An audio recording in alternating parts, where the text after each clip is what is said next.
kenyo perlele katanya tak sabar. Memang sabarnya berat. Payah tak usaha baca-baca dengan cara sabar.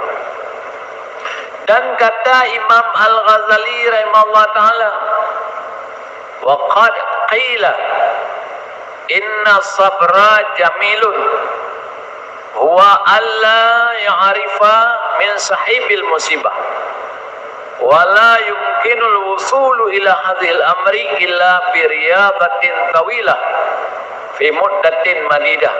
Artinya, dan telah dikata oleh setengah ulama bahawa makna sabar jamil bermakna sabar yang elok, iaitu bahawa mengetahui daripada orang yang kena bala akan balanya itu gedepanya bala, nya ujian, yakni tiada dirasanya akan kesusahan bala itu, tapi kan hanya merasa susah